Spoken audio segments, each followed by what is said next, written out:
Alright, so you're just gonna get another sky view on this video because that's just how things have to be. So I went to the storage unit, which was exhausting.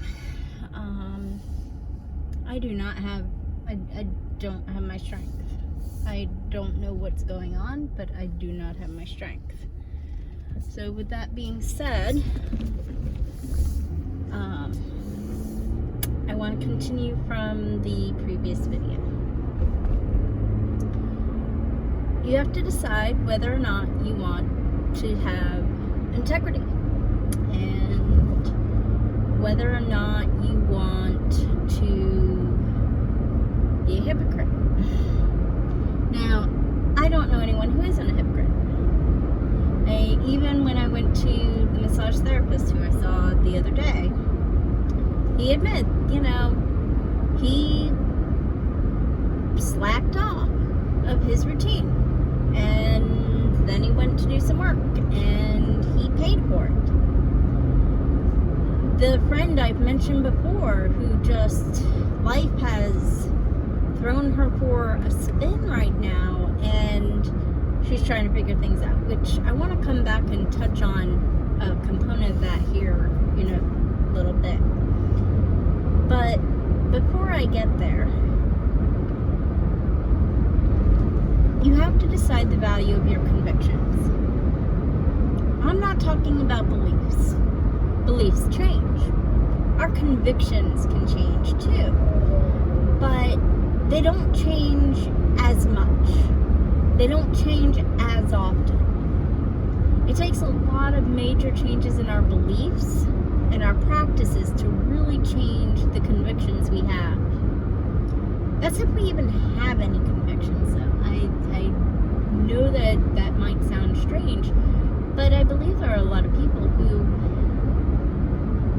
don't think about them. I mean, I will admit I've coasted through life and I understand the concepts of my faith and my beliefs and my practices and reality versus ideals and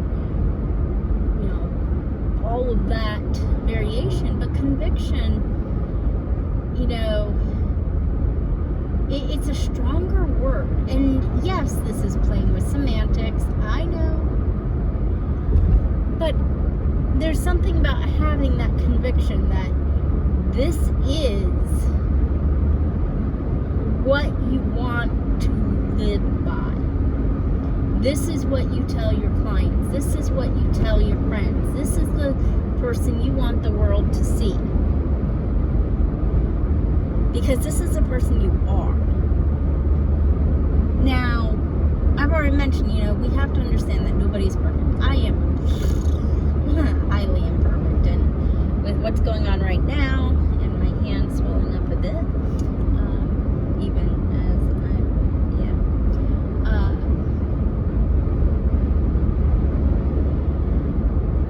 when we decide that we want to have a life of integrity, living by what our deepest, the core values are, it doesn't mean we're not going to make mistakes. It doesn't mean we're not going to fail. We're going to do both of those things. Like I said, even the massage therapist that, I've known, myself included,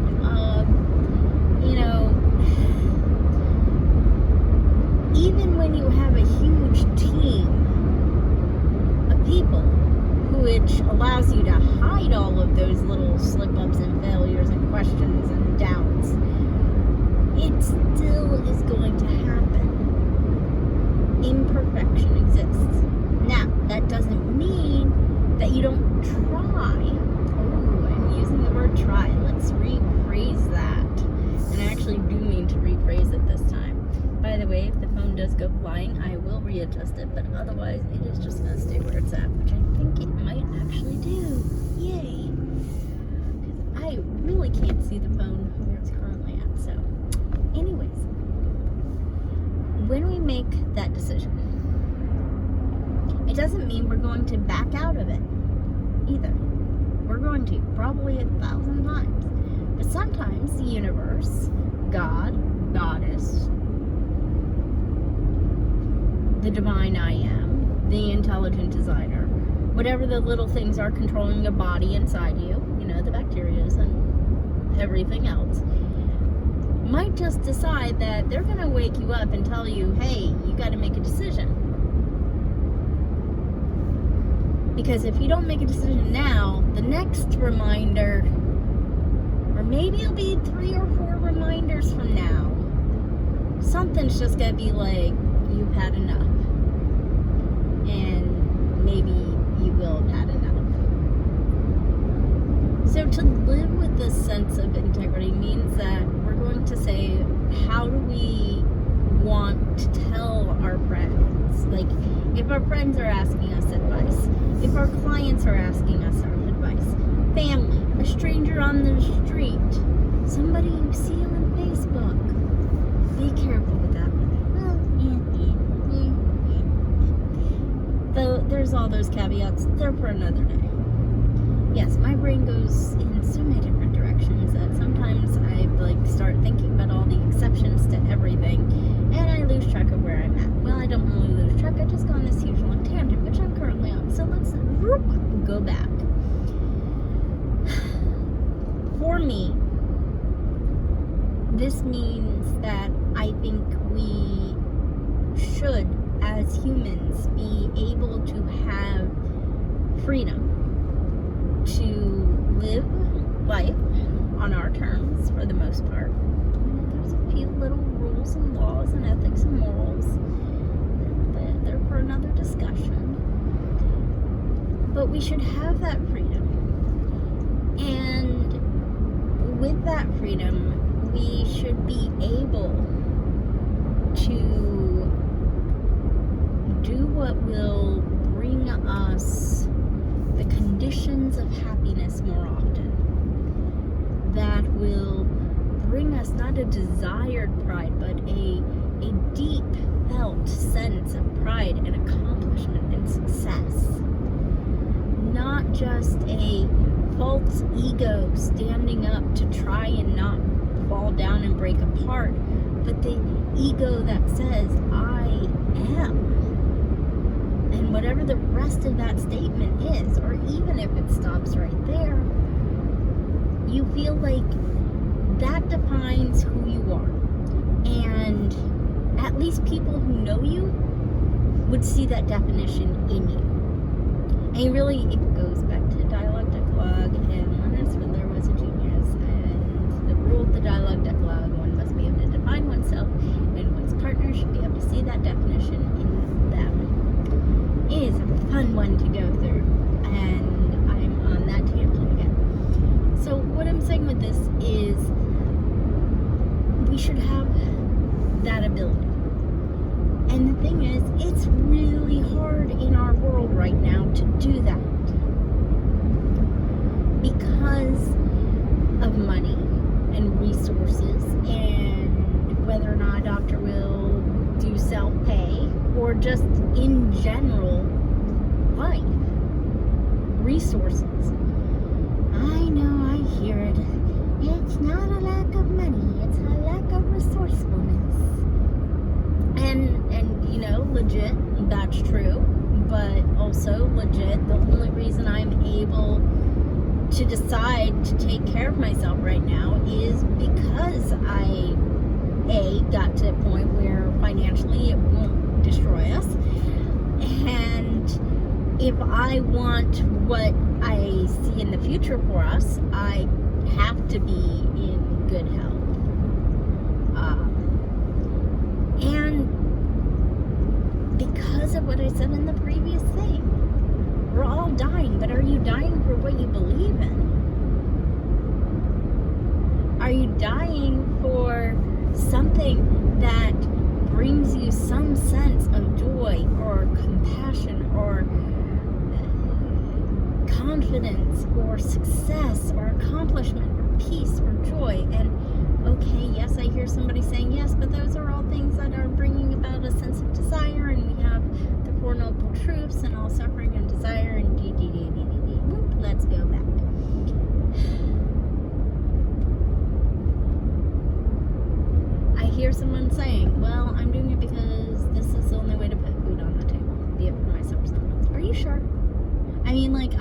to my creativity video and be like, dude, no, there's another way. And I want to look at myself in my life and say, hey, at different times in my life, there probably was another way. Is it easy to believe that when you're in the midst of a bouncy life? And I don't know why, but that just sounded like a good way to phrase it. Yes, there's a way. And guess what? If you're not at the point where you can find that way, it's okay. It really is. I want to send you hugs and smiles and prayers and thoughts and meditations and what was it? Prayers. And I used to have this saying, Puentip or something, which was like prayers, energies, wishes, all the things. But here's another component that I said I was going to come back to, and because I'm getting closer to my destination, I need to come back to.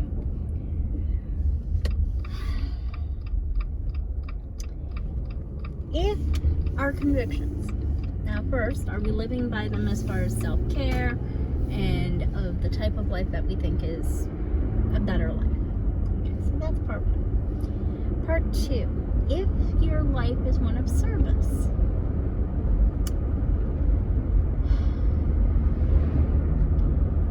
it's not about you, it's about the people you are serving. That is an interesting statement. And I agree. You know, if you choose to go and teach about money, you find out what your potential clients need to know, and then you provide them what they need to know while providing them what they need. If you're going to teach about meditation, you find out what your students' questions are and you teach to that. I'm a professor, I teach to the syllabus. The syllabus is one I designed. The learning outcomes were provided for me. It's not necessarily what the student wants to know, although I ask the student at the beginning of the semester, what does he most want to get out of this class? All that fun stuff. Maybe I will go a little bit further because there's a really pretty section of the road up ahead. Yeah, we're gonna take just a small detour so that I can talk a little more on this. And I feel up to it. And I don't really want to move right now. Okay. So, I think there's a middle way between those two. And obviously, you can't answer your client's questions if you don't have the answer. Oh, but you think you do. But do you? Do you really? And if you do, are you living that answer? Or do you have examples of people who have lived that way? Because again, as I've said, not every single thing fits for every single person. And just because somebody makes a suggestion to you and it's not what they do themselves, doesn't mean it can't work for you. Different things, what is it? Different strokes for different folks. Wow, that has so many different meanings. Whatever. What I'm saying is, yes, ask your clients what they need and see how it fits what you want to offer. Be willing to realize that your current clients might not be the clients that you actually need. And by the way, we can insert friend. We can insert job.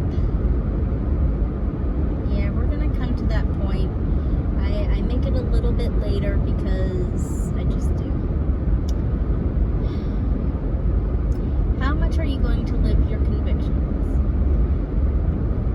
How much are you going to be of service to whoever you are of service to in such a way that you still have your integrity and that you are helping them, but not by sacrificing yourself in the process? And if you keep getting little nudges I mean, okay, maybe there is no God. Maybe there is. You know, my own personal belief. Not many people will probably watch this, so I'll just go ahead and say I do believe there is a God.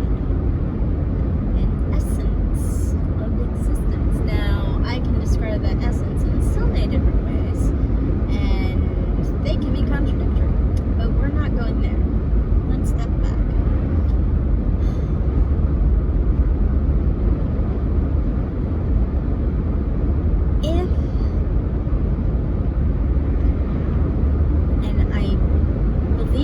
More strongly the longer I live, and the longer I am blessed with life, considering ill-gotten decisions and lost tracks of happiness and not creating the conditions of it or believing in it. Well, I won't say believing. I always believed in it, but not creating the conditions to live it. Blah blah blah. Go back. So I think whether it is a god, a goddess, the universe, beings of the past, ancestors, aliens, those things that are actually controlling your mind and body inside of you, microbes. I mean, there might be something that's you inside you. Hard to say. It's a mixture of all types of different critters. Anyways. All of those things, one of those things, some of those things, something else entirely different, you will start getting the message that, hey, something needs to change. And you can avoid it, and you can avoid it, and you can avoid it, and you can avoid it, and you can not avoid it any longer. And sometimes not avoiding it any longer means death of something, even a physical one at times.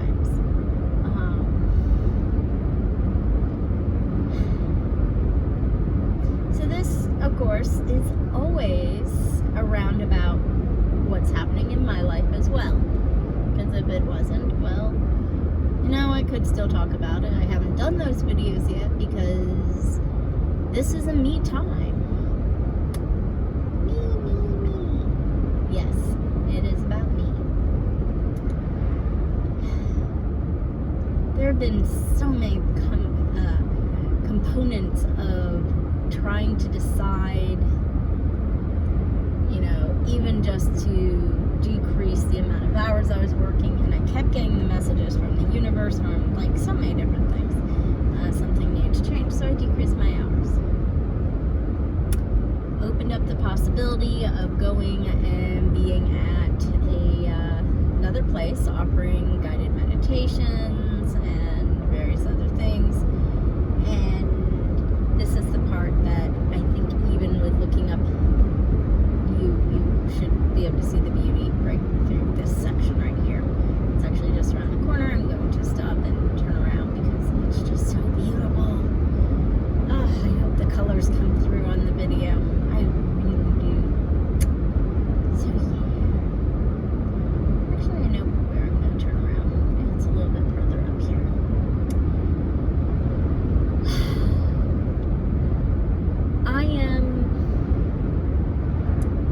It's funny, someone on Facebook said they saw all these swirling energies around me. Yeah, I'd say that is quite accurate. And that things were changing. Yeah. So right now I have this series of things. In order to pay for these upcoming bills, I need to make money. I enjoy working at Be Blessed to a degree. I don't know how well I'm going to do physically at Be Blessed. Yeah.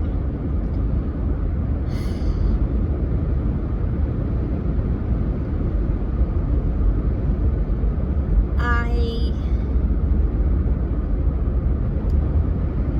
kind of feel like it's not going to last, and I kind of hope it can last, and I'm not sure really what, where, how I want to proceed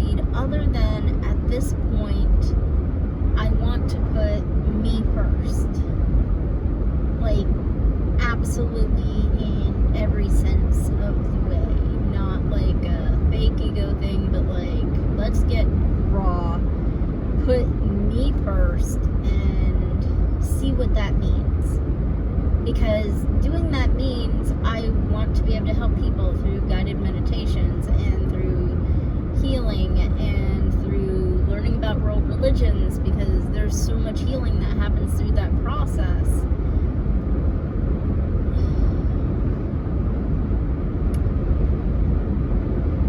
And there is that, well, if something happens and my body is saying, no, you are not going to work at all right now in regards to be blessed. You're only going to be a professor.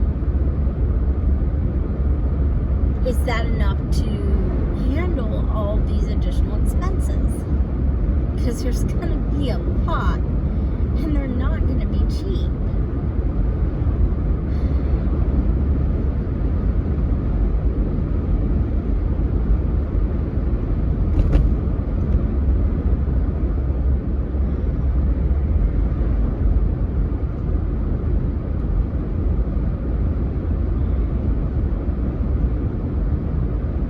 I sit and I drive and I feel the burning in my hand that is still there. That's increased a little bit since yesterday after decreasing a lot. I sit here and I feel the tingling and the weirdness on the top of my head and the back of my neck and the side of my neck. Hope and pray that I don't feel any numbness at any point in my mouth again. And I think about what that could mean or not mean.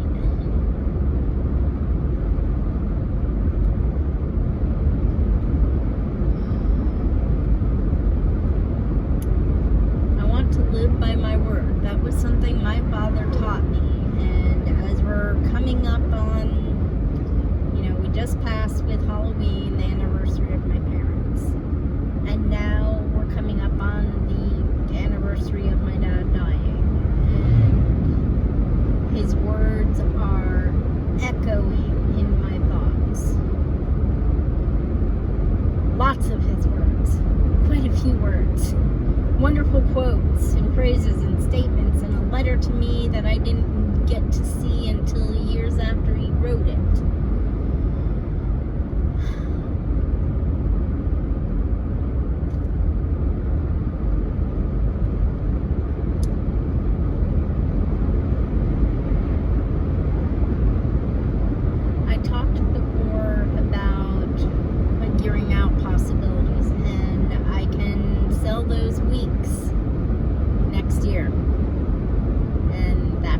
That's a big thing, is selling those weeks, and I need to talk to Lauren and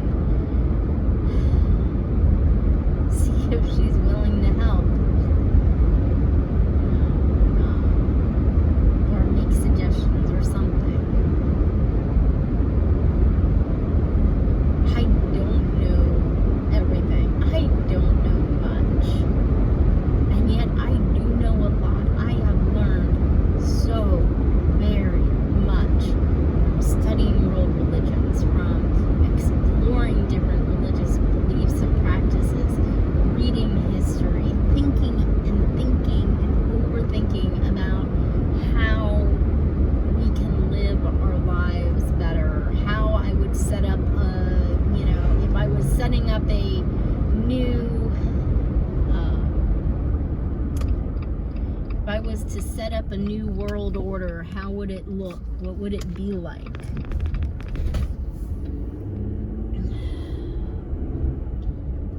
A new world order. That's funny.